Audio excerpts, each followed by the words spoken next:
Oke, baiklah Bapak Ibu Saudara, salam sejahtera bagi kita semua. Selamat kita berjumpa kembali di channel Paulus Pinontoan Tirayo. Dalam kesempatan ini saya akan menemani Bapak Ibu Saudara dalam beberapa waktu ke depan. Untuk itu, bagi yang belum subscribe, silakan tekan tombol subscribe-nya dan komen. Lalu Bapak Ibu bisa share dan like sebanyak-banyaknya agar supaya Bapak Ibu Saudara mendapatkan notifikasi khotbah-khotbah dan renungan-renungan dari saya. Dan terima kasih kepada Bapak Ibu Saudara yang sudah subscribe channel ini. Semoga channel ini makin berkembang berkat dukungan support dari Bapak Ibu Saudara, dan terima kasih. Lalu kemudian Bapak Ibu Saudara, jika Bapak Ibu Saudara membutuhkan layanan doa, Bapak Ibu bisa menghubungi kami, bisa juga berkomentar, dan Bapak Ibu bisa menelpon kami di nomor WA kami di 085240302930. Dan Bapak Ibu bisa menghubungi nomor WA itu adalah nomor WA dari tim doa kami, yaitu yang bernama Tim Doa Yabes. Dan Bapak Ibu Saudara, nanti kami akan doakan Bapak Ibu Saudara dengan tentu dengan harapan bahwa Tuhan pasti akan menyertai, akan menolong, akan memberkati kita semua.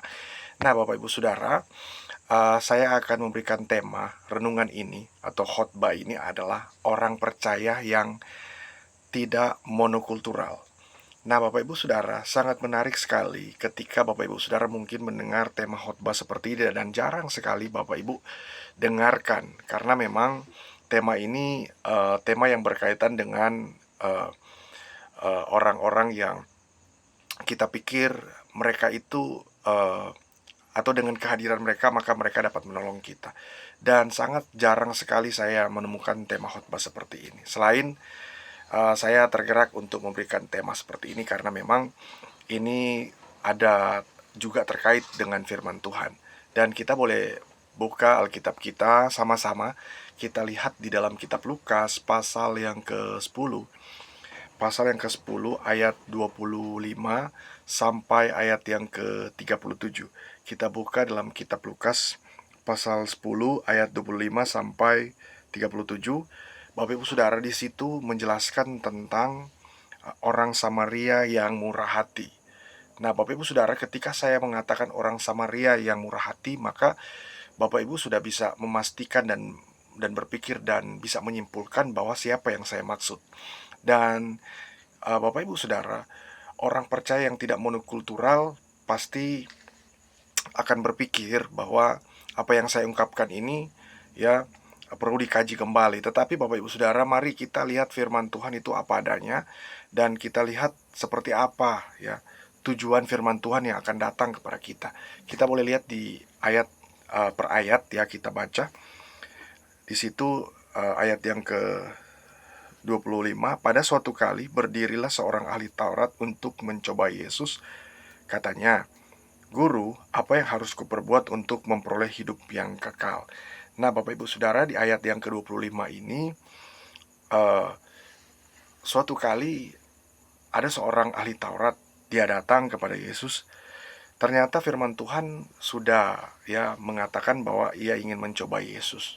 Nah, Bapak Ibu Saudara, di ayat ini seorang ahli Taurat ingin mencoba Yesus dan bukan untuk mencari solusi ya. Orang ini sudah tahu jawabannya sebenarnya, bahwa untuk memperoleh hidup yang kekal maka ia harus taat ya hukum Taurat, maka ia harus taat firman Tuhan. Di ayat ini seorang ahli Taurat ingin mencoba Yesus, Bapak Ibu Saudara. Ya, kita mungkin menganggap bahwa pertanyaan yang diberikan adalah hal yang biasa ya. Namun firman Tuhan mencatat nih bahwa tujuan ahli Taurat ini bertanya karena untuk mencoba Yesus. Jadi Bapak Ibu Saudara, sudah tersingkapkan bahwa terkadang kita tuh melihat ada orang-orang yang sebenarnya mau bertanya. Kita pikir dia mencari solusi, padahal dia ingin mencobai. Ini terjadi kepada ahli Taurat. Dan memang Bapak Ibu Saudara, kita tahu bersama bahwa ahli Taurat itu orang-orang sebenarnya mereka itu adalah orang-orang ahli kitab, ahli ya dalam kitab Taurat, Bapak Ibu Saudara. Tetapi pun ada juga ahli Taurat yang baik ya Bapak Ibu Saudara. Ada juga dari mereka yang menjadi teladan ya, menjadi eksponen gitu ya. Tetapi kalau kita perhatikan bahwa dalam cerita ini, ya, dalam narasi ini, ternyata ahli Taurat ini didapati bahwa dia ingin mencoba Yesus, Bapak Ibu Saudara. Nah, di ayat yang ke-26 kita baca, kemudian jawab Yesus kepadanya, "Apa yang tertulis dalam hukum Taurat? Apa yang kau baca di sana?" Nah, Bapak Ibu Saudara, Yesus balik memberikan pertanyaan kepada ahli Taurat tersebut, ya. Kata Yesus bahwa eh,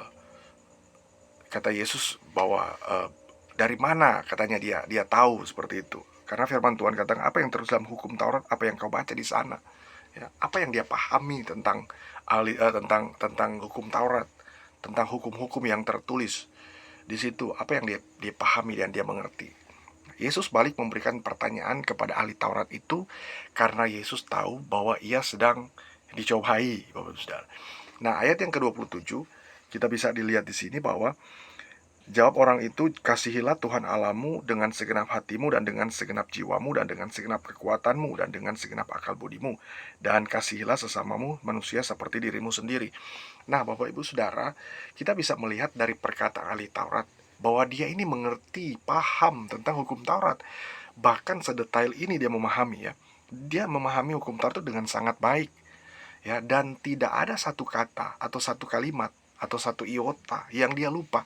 Dia sangat mengerti dan memahami. Tetapi kenapa Alkitab katakan dia ingin mencoba Yesus? Ada apa dengan ahli Taurat? Nah, sedangkan ahli-ahli Taurat yang lain, mereka mungkin sedang bertekun, sedang merenungkan hukum Taurat, sedang merenungkan firman Tuhan. Dan itu adalah hal yang luar biasa ketika mereka tidak mencoba Yesus. Nah, ayat yang ke-28 kita lihat, kata Yesus kepadanya, "Jawabmu itu benar. Perbuatlah demikian, maka engkau akan hidup." Nah, Bapak Ibu Saudara, Yesus, ya, memberikan jawaban yang sangat luar biasa, ya, sangat baik, ya. Di ayat 28 ini Yesus tidak mengatakan bahwa hukum Taurat itu salah, gitu. Ya, Yesus tidak mengatakan bahwa hukum Taurat itu sekeliru, gitu. Justru Yesus katakan benar, ya. Jawaban itu benar, jawabanmu itu, ya. Dan Yesus tidak mempersalahkan ahli Taurat hanya karena dia mengutip hukum Taurat, ya. Artinya Yesus tahu bahwa hukum Taurat yang diucapkan ahli Taurat itu berasal dari Tuhan. Karena firman Tuhan dalam kitab Mazmur juga menyebut bahwa hukum Taurat itu sempurna dan menyegarkan. Nah, Bapak Ibu Saudara, sehingga kita perlu pahami hal-hal seperti ini. Ayat yang ke-29, firman Tuhan katakan, "Tetapi untuk membenarkan dirinya, orang itu berkata kepada Yesus, 'Dan siapakah sesamaku manusia?'" Nah, Bapak Ibu Saudara, ayat yang ke-29 ini, ahli Taurat itu membanding-bandingkan dirinya dengan orang lain.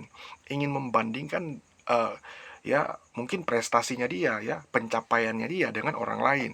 Ya, mungkin saja orang lain tidak seperti dia, tidak terpilih sebagai ahli Taurat, ya, sedangkan dia terpilih sebagai ahli Taurat. Demikian juga dalam kehidupan kita, mungkin kita terpilih sebagai hamba Tuhan, tetapi kita mulai mencoba membanding-bandingkan dengan orang yang masih awam.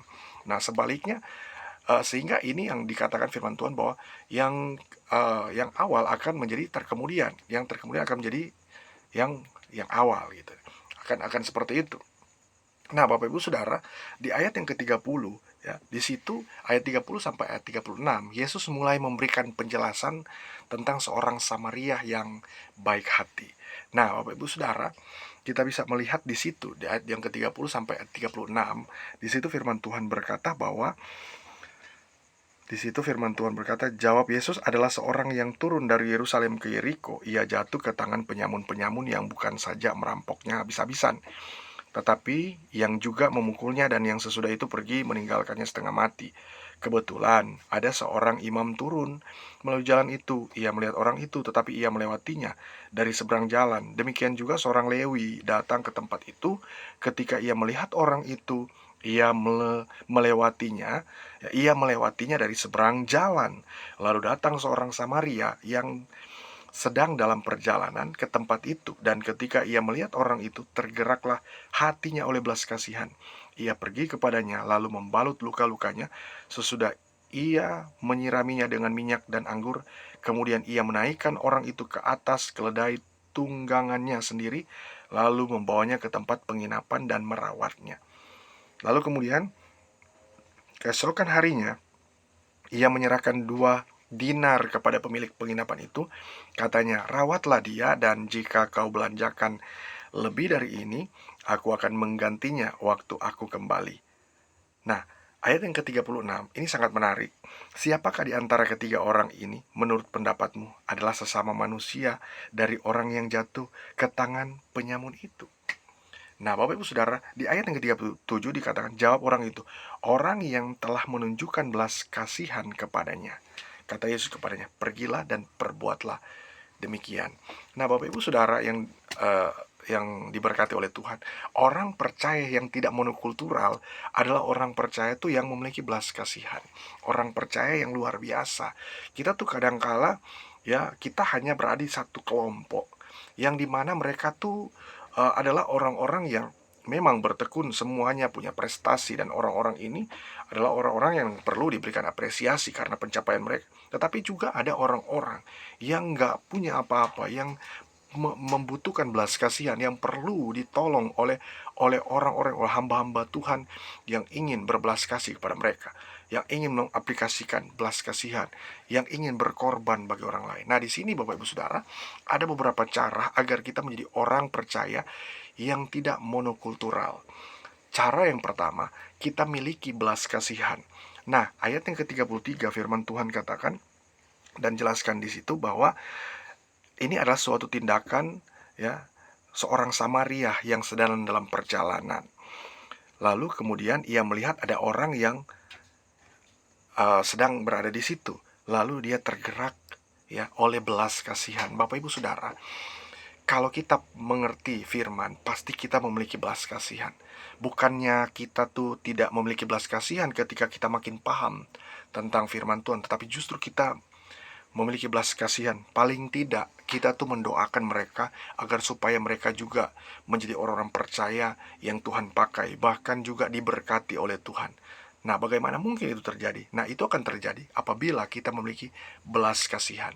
Cara yang kedua, agar kita menjadi orang percaya yang tidak monokultural, kita mengaplikasikan belas kasihan tersebut. Di ayat yang ke-34, di situ kita melihat seseorang ini, dia mengaplikasikan belas kasihan itu. Dia tidak hanya cukup memiliki belas kasihan, tapi dia mengaplikasikan, dia melakukan dengan tindakan nyata, dia mengaplikasikan ya, dengan dia merawat dan lain sebagainya. Nah, cara yang ketiga, dia berkorban untuk orang lain. Dia sudah korban waktu, korban apa? Korban uang, dia sudah korban semuanya hanya untuk apa?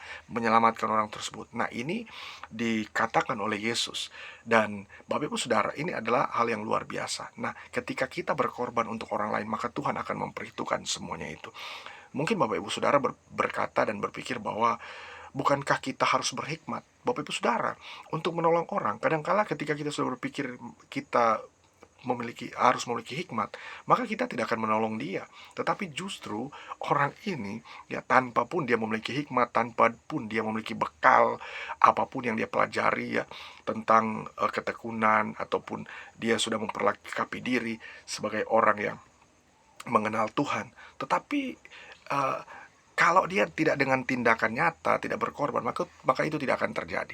Maka dari itu Bapak Ibu Saudara, marilah kita tetap percaya kepada Tuhan dengan sungguh-sungguh, maka Dia akan memberkati kita. Semoga video ini dapat bermanfaat bagi kita semua, dan Tuhan Yesus memberkati.